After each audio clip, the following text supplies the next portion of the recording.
Hello, welcome to Not Another Football Podcast. I'm Luke, this is Ollie, here to discuss Premier League each week. And again, Ollie, Liverpool win, Arsenal drop points. We're 15 points clear at the top of the league with 9 games to go. And I think it's safe to say, 60-40% in our favour for Liverpool win the league? Add another 30 and another 9 onto that number, and I'd say pretty certain, yes. Oh, mate. Well, another fantastic weekend of football. This has been a thoroughly enjoyable season as a Liverpool fan. And it's so nice not to be in a title race with City. It's just, yeah. Did you think you were back in a title race after the first half against Southampton, or were you nervous in any sense of the word? Well, I must admit, when they went 1-0 up, it was more annoyance. I felt like we were so bad in the first half. Obviously, Arne Slot talked about it. We were just off it. It was more of the going through the motions. We're going to win this game. We'll be comfortable.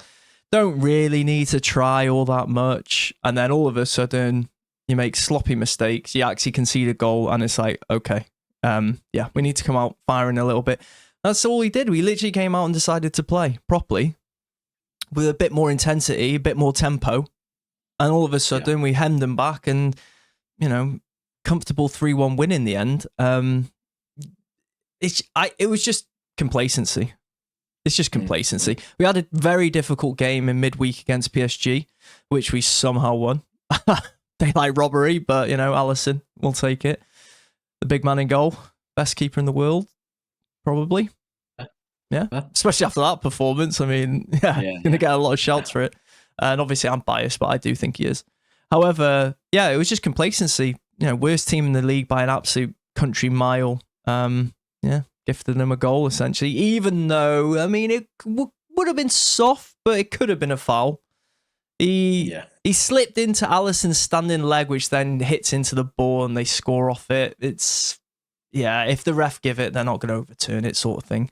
Then came out second half and won. And obviously, like I said, not having Manchester City in a title race with you is so nice because, you're not against a team that's going to win 13 games in a row and really put you under pressure. And you have to get to mid to late 90s to feel like you're going to actually win the league. No, it's against Arsenal, who I know they've got their injuries, but again, United are terrible and Arsenal just, lacking that attacking threat. Yeah, horrendous. I think Gary Neville pointed it out and laboured the point as he always does, but he was spot on in regards to just no threat, like in that final third from them. Like Moreno just looked a little bit, not totally lost up there, but he just didn't have that edge in terms of that final through ball or taking the shot on himself. And you always sense that if United stayed in the game at 0-0, they've always got Bruno to with exactly like it happened, right? A little bit of quality in terms of a free kick, set play, etc. Yeah, a good free kick as well. I mean, the wall was 11.2 yards away instead of 10, so he certainly laboured that point as well, didn't he? Made sure that yes, he was right, but yes, he repeated that he was right about 1,400 times in the rest of the game. Exactly. But it was a nice free kick. Do you think he was at fault, Raya? Oh, I think that's a bit harsh. Well, he was really good in the game overall, obviously. I mean, he was brilliant in the game. Yeah, with the saves, it stopped them from actually losing to United, who were fucking horrendous. But he did that thing, didn't he? He started really far over, shuffled over before the free kick was taken, and then looked like he didn't really get anywhere near it. And when I watched the replay, I thought, it's not fully in the corner. It was a bit weird. I think he could have. I think he'd be disappointed for the keeper of his ability. Yeah, I think he's disappointed that it's beat him. Not to get a hand on it, but he did hit it pretty hard. To be fair to him, he did, and that 1.2 yard difference. Yeah. Well, you say that, but then again, I'm saying he hit bloody hard, but they were bloody close in terms of the jump from that. Like if you're another yard forward, genuinely, you probably do get something on that.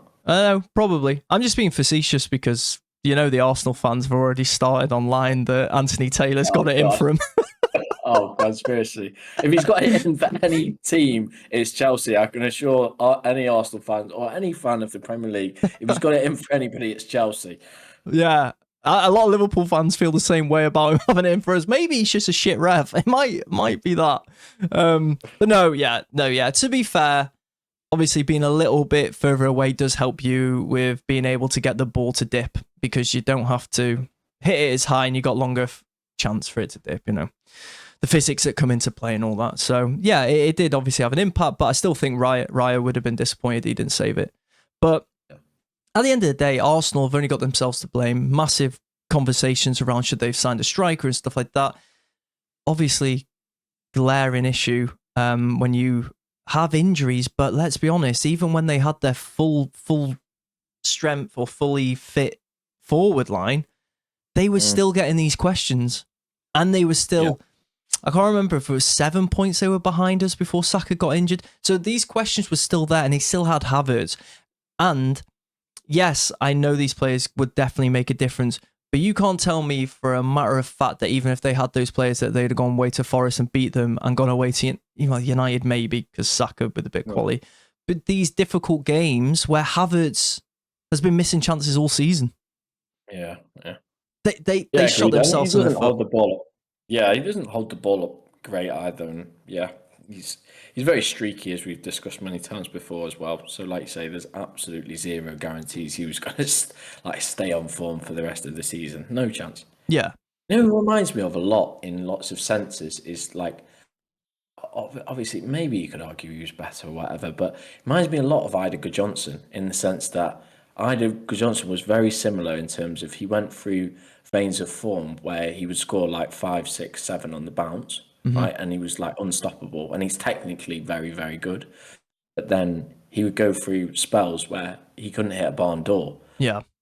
We know the other example where he couldn't hit a barn door, but we won't go there. Back to Champions League. 2005, but yeah. I'm very glad he couldn't that night. Yeah. So you think about it, you think about Ida Johnson, I know. Yep. But like, there's all right, let me rephrase that. There's no evidence to suggest that he was going to stay on form from February or January, whenever he got injured. No, February, wasn't it? February through to the end of the season. Like, no evidence to suggest that. So like you say, there's no guarantees. I agree wholeheartedly with that. Yeah, and I think Jamie Redknapp, I didn't watch it all, and I'm sure it was him. I heard a little snippet, might have been online actually, saying that when they actually bought Havertz as well, he was bought as an 8, which he was. Yeah. He was bought as an 8, didn't work, put him up top because they realised, Jesus isn't really working for us either. So you've already known for a couple of seasons that you needed a striker. Why? They spent so much money on like Calafiori and like Moreno and players like that, and bringing in Sterling on a loan. Like, why? The glaring issue to fix. Like, surely there was someone out there. Surely in the summer there was someone out there. Do you think it's interesting though that, like, and I know Arsenal didn't get as close. Arsenal under Arsene Wenger didn't get as close as Arteta has got to the title consistently. I know Wenger was like in and around it, and they would always fade towards the end. But similar sort of themes to what we're seeing now. Like, they went so long without a central defender and a defensive midfielder, right? And it was just like, it was glaringly obvious. Like, get that player, and you've got not guaranteed in terms of, because the competition was obviously high in terms of who they were challenging at the time in terms of us and United. But they were like one player away. You always felt like they were 1 or 2 players away.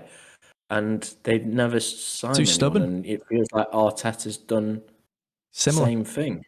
Yeah.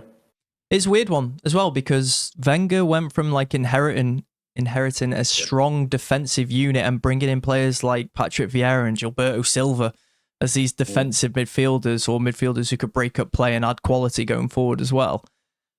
And yet then he decided, once he lost those sort of players, that he was never really going to replace them. And yet for years, it felt like if you just bring in that elite or even like an A- sort of defensive mid and centre-back, then they could have gone on to actually do it. Feels kind of the same. You're right. It's just, it sometimes it makes you think, like, it's got to be stubbornness. Like, it's so obvious that so many people are talking about it. Why? Why would they not want to address this quicker? I feel like they will now in the summer. Too much pressure. Yeah. What? Yeah. You say there's too much pressure though as well.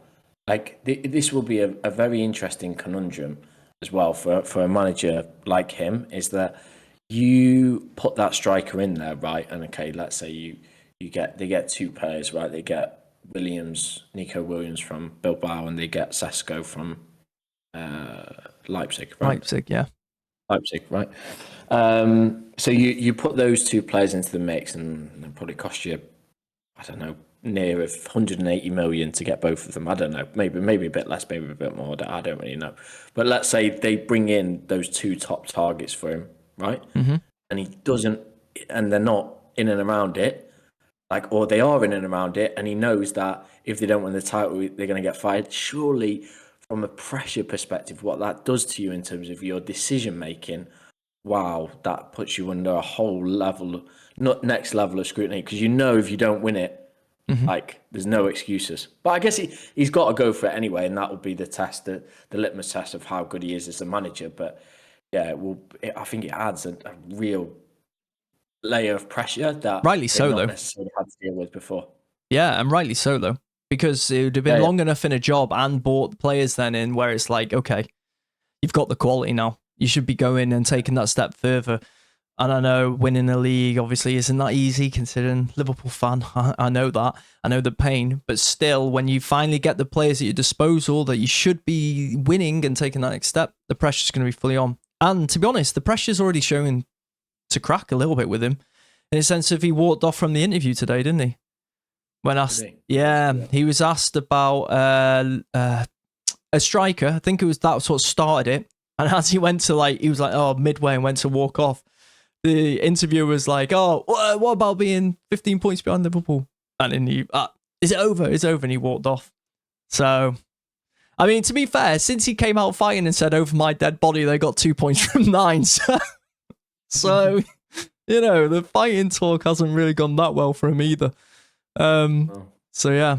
But, we'll see. We'll see. What do you think about Liverpool ultimately overall this season? Arne Slot, first season, going to win the league. It's pretty much done. I mean, 5 wins and a draw we need if Arsenal win all their 10 remaining games, which ain't going to happen. Yes, it is. It's incredible, isn't it, really? It's, I don't think we have seen a Premier League manager have that much of an impact in the first season since Conte. Yeah, Conte, are you guys? It was, yeah, where we finished way off the pace before. Not that you finished way off the pace, but certainly nobody expected them to challenge for a title. And he's come in the first season and done it. So, yeah, I mean, the real test, I think, for him in terms of the rest of this season about how far he can take it in regards to, can he win the treble? Yeah, well, big week, mate. Big week. Obviously, PSG second leg Tuesday? I think it's Tuesday, Wednesday, whatever. And obviously the Carabao Cup final on Sunday. So, yeah, defining week of the season. And I think just quickly with the Slot thing, when he, as a Liverpool fan, when he came in, obviously he was the unknown for me. I'm not going to lie and say I sat here and watched Feyenoord week in, week out. I did not. And Dutch managers already had a bad reputation of coming into the league. So, and replacing Klopp, our hero, it was a concoction I just thought was going to be a failure. Ultimately, over the long run, maybe not what I should say is I thought there was a big chance of failure, and my mindset, instead of with Klopp, you always think we've got a chance, we can go for a title. It was like, mate, if we get top 4 this season, that's a win. That's a win. He can build off that then. Just come in and completely blown those expectations out the water, or lack of expectations, and now he's ramped them up again where we can actually finish the season with a treble. It's going to be very difficult. The PSG game, man, I am nervous. They played very well. However, I expect it to be a completely different game at Anfield. Agreed. PSG, very intense, very good. They've got the look of a team. Well, they've got a look of finally looking like a team instead of just having superstars everywhere. And they've got the look of the team that are on the cusp. So maybe it won't be this season, but if you get them again next season, they might actually go all the way sort of vibe. Luis Enrique's done a very good job with them, to be fair. Very good coach. Very good coach, yeah. And I am worried because I think if they get the first goal midweek, the nerves are going to be very high in the atmosphere in the stadium and all this. But it's Anfield. It's just the Champions League night. Yeah, it's just different. It's a different proposition. So obviously, I'm still confident we'll go through.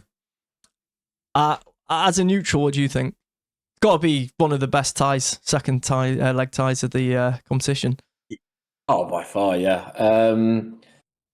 I mean, we've agreed on a lot tonight, but I would also agree with everything you've said there. Quite similarly, like just speaking from seeing teams previously at Anfield, like I always feel like you already start a goal down, especially on a Champions League night. So their best opportunity is, like you say, to if they score within the first half and silence you to a certain degree, I think like dangerous situation because they're on a great run of form. Enrique's very well drilled in terms of making sure that they close up the spaces centrally. I mean, they limited you guys to, they hemmed you in and limited you to what, 2 shots all game? 2 shots, 1 on target. Yeah. It's so good in terms of like the positional play off the ball and how well he drills them and how difficult it is to get into those central areas. So if they were to score in the first half and go 1-0 up, I think it would be, you could maybe even say it would be a 60-40, 50-50. Yeah. 60-40 maybe in their favour in terms of their momentum. And they've got a lot of players on the break that hurt you, and we'd have to come out, obviously. Oh. So yeah. Well, we're going to come out anyway when we play that way. But you know what it's like when it becomes nervy. There's a difference between coming out and feel like you're in the ascendancy, whereas you concede and then on the back foot and that nervous energy just builds around the stadium and they've got players that can hurt you. It's like, it's finely balanced. Yeah. Still confident we'll do it, but yeah, it'll be interesting to see for sure. Yeah. Big game. Big game and League Cup final. League Cup final, yes. Again, confident that we'll win. Newcastle won't be easy. Right? Yeah, they do have a lot of injuries. I don't think there'll be a pushover though. I think it will be a tough game. I'm not sure if Isak's going to be back. He was reportedly in training, but there was reports that he missed. He was going to miss the final. Then there was reports he was in training, so I don't know if they're trying to rush him back and obviously trying to give themselves the best chance, but we should win. It'll be a difficult game, I think, just because, I mean, how many cup finals do you actually really turn up and just roll a team over? I don't think it happens all that often. It's usually a fairly cagey affair. So, yeah, I think we'll win, but it'll be difficult. Yeah, I mean, he didn't have to play all that well to win last year. It happened, right? Well, what were you, the £1 billion bottle jobs or whatever he labelled you? Yeah. Very nearly still the case. Yeah, very nearly. Well, might as well move on to you guys. Obviously, you beat Leicester today 1-0 in your pursuit of Champions League football the next season. How did you feel? I didn't watch the game. Wasn't on TV. So, well. Yeah. It wasn't on TV, but I did find a way of watching it. yeah, exactly. Miracle. What did I think of the game? Wow.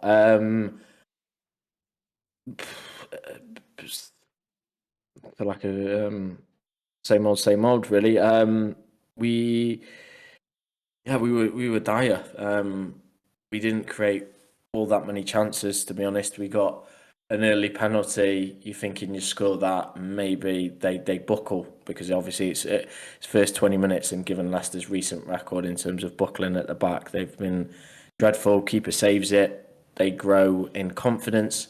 Chelsea really didn't create any clear-cut chances at all in the first half. Even the penalty, it wasn't like it was a dreadful mistake from their defender in terms of the foul on Sancho, who was going absolutely nowhere. We looked really toothless, very slow again. Caicedo was off the pace in terms of his passing. Enzo was running around trying to do a lot, but not actually impacting all that much.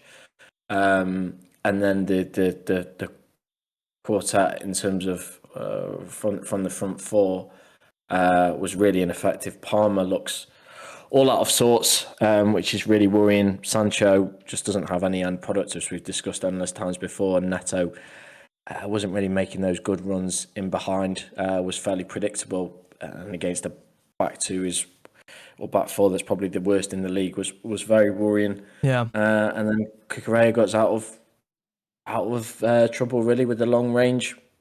Arguably, you could maybe make a shout that the keeper should have done better. And then Leicester, we sat back again. Leicester nearly came back into the game. They had a few half chances towards the end. We just didn't look like we could control the game. Fofana looked good, to be fair. He was the only real positives that I could take from the game. Actually took Palmer off after 70 minutes. That's how bad he was. Wow. How surprised you missed the pen as well. I mean, geez.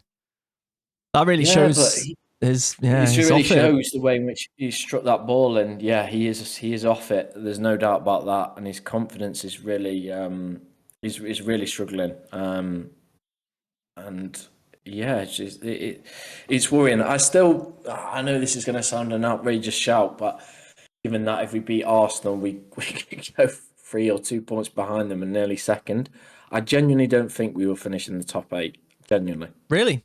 I mean, it's so tight, isn't it? It is really tight, though. So it is really tight, and we are playing awfully. I've watched against obviously the last 2 games against Southampton and Leicester, and we said with Villa, the game before, said we needed 7 points out of that. We got 6, but honestly, we looked turgid. We looked really, really poor. How did your mate Sanchez do?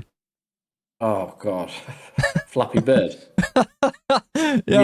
Have you seen the? I've not seen it. Well, mate, nearly cuts. Right, so James Justin goes down the right hand side and gets a ball in, and Sancho's. There's nobody in the box apart from Vardy, who's clinging out towards the end of the 18-yard line. Sanchez comes up, flaps at it. It hits Tosin, who's not ready for it, and it hits the bar. Colwell does well, to be fair, heads it away, but Vardy was just ready to knock it in. But yeah, calamity again. Calamity as usual. I mean, how come he got back in? You tell me. I don't know. I don't know. I think he kept it was 1-0 in the week and didn't even keep a clean sheet. So I don't know how he's got back in, but yeah, I'm surprised. Looks like he'll probably keep him for the rest of the season, I imagine. Yeah, he obviously doesn't fancy Jorgensen then, so he's pretty much done. Yeah, especially if you can't dislodge Sanchez right now. Yeah. So that's probably the end of him, or the end of his, potential Chelsea career in terms of being a first-team player. So yeah, worrisome, and no major positives to take from that apart from the result. Fofana coming back. How long do you reckon Maresca has if you don't? Well, okay. Worst case scenario, take your worst case scenario that you don't even finish in the top 8. Do you think Maresca gets sacked end of the season? Well, yes, you would like to think so, but the fact that the 2 sporting directors, they went all in on, their 20-page dossier or 80-page dossier to get rid of Pochettino. Yeah. And then they bring him in. It's not a good look for them, is it? It's not a good look for them. They've got nowhere else to go if they get rid of him. So that's why I think he will probably stay. But yeah, I mean, Bowley was there today. I mean, it was a tough watch again. And best case scenario, you would say that in the second season, he's never even had a second season with the team before, so it's difficult to judge. But you'd hope that in the second season you get those messages across more. But how you can do that when you've got a Club World Cup in the middle of it, I really don't know. So it is worrying. I'm very worried. I've seen a lot of Chelsea fans online as well. Basically turning on Maresca and using Frank Lampard as they would rather have him. And I thought, no, you wouldn't. That is just nostalgia. He's already been there twice. I know one was like a caretaker, interim manager. And he's having a good time at Coventry, to be fair to him. Really, really good. But this whole you'd take him over Maresca, I don't think you would. I think you need to start looking maybe going for someone a little bit higher in the echelons of managers. Yeah, agreed. I mean, we all love Lampard. There's no doubt about that. It's biggest Chelsea legend, arguably ever. But in terms of from a managerial perspective, tactically, he's not quite up to the standard of where we need to be. And Maresca did a great job in the Championship, right? Nobody's arguing with that. Yeah. But the Premier League, as we all know, is a different level, especially towards the top 4, top 5 of the Premier League. It's ridiculous, man. It's ridiculous standard. And I just don't feel that Maresca is adaptable enough for it. But let's see if he proves me wrong. I hope he does, because it's a tough watch at the moment. So where are you currently? I need to have a look. We're 4th. So we're in went up to 4th today. Position. Yeah, in terms of how badly we've played, we're 2 points off Forest. Yeah, 2 points off Forest, and we've got Arsenal next. So if we beat them, we go 3 points behind them. Yeah, which is insane. It's crazy. It's absolutely ridiculous. So, but by the way, 10th to 4th, I mean 7 points in it. Yeah, you can, like you said, if you have a couple of bad runs, you're tumbling down. A couple of bad results. If you have a couple of good results, you're climbing all the way up to the dizzy heights of possibly second and stuff. So it's so tight.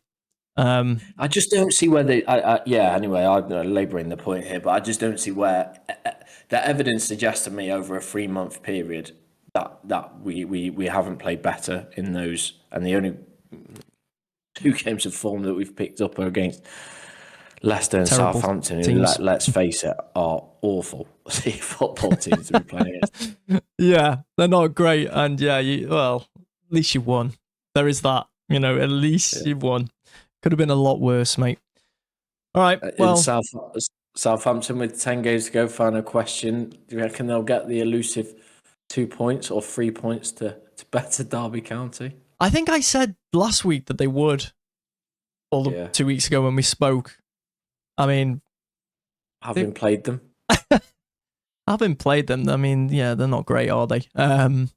Maybe.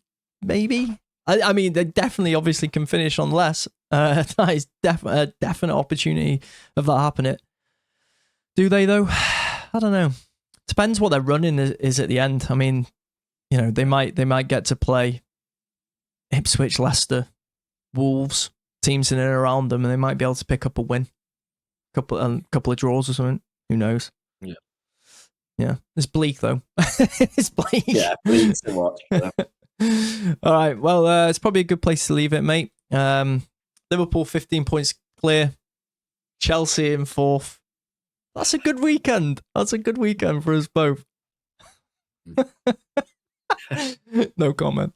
But yeah, if you are listening to us on YouTube, comment with your thoughts on topics we've discussed today. Subscribe to the channel. If you're listening to us on Spotify, pass the podcast on, help us grow. We'd appreciate that. And we'll be back next week to discuss some more football. Cheers, guys.